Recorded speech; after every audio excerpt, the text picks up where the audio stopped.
Le président Macron a changé de discours. D'abord, c'est une chose tout à fait naturelle que les États-Unis d'Amérique rencontrent la Russie. C'est plutôt une bonne chose. Pour pacifier le climat, ils ont aussi beaucoup de sujets bilatéraux. Et de la même manière que si demain nous avons un appel, et ce que nous ferons, et un rendez-vous avec la Russie, on peut aussi avoir des choses bilatérales. C'est tout à fait normal qu'il y ait un rendez-vous bilatéral entre la Russie et les États-Unis d'Amérique. Enfin, il va donc se battre aussi pour obtenir un rendez-vous à venir. Et donc une trilatérale avec le président Trump et le président Zelensky. Et je pense que c'est un point très important. Juste après, nous allons tenir cette coalition des volontaires avec le président Costa. Et l'Europe, ces derniers mois, a pris des décisions historiques pour devenir une puissance militaire, ce qu'elle n'était pas en tant que quantité. Hier, le président Macron refusait catégoriquement toute rencontre Trump-Poutine sans Zelensky.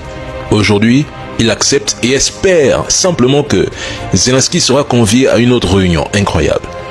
Lui qui réclamait hier le soutien total de l'OTAN à l'Ukraine et annonçait le déploiement de troupes, nous explique aujourd'hui que l'absence de l'OTAN serait finalement une bonne chose. Hier, il accusait Moscou d'avoir rompu tout dialogue et de préparer la déstabilisation de l'Europe. Aujourd'hui, ils se disent même prêts avec l'Union européenne à rencontrer la Russie si nécessaire et même à envisager des relations bilatérales incroyables. Pendant ce temps, on nous traite de pro-russes parce qu'en Afrique, nous signons des partenariats avec Moscou. Ironie, n'est-ce pas?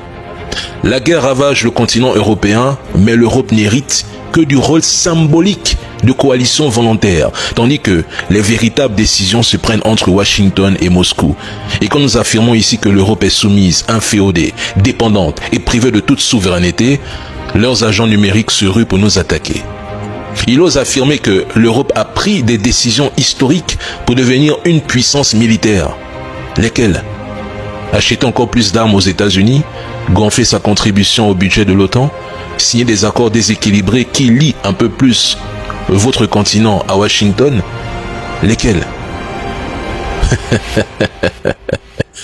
C'est la capitulation de l'Ukraine. C'est tout.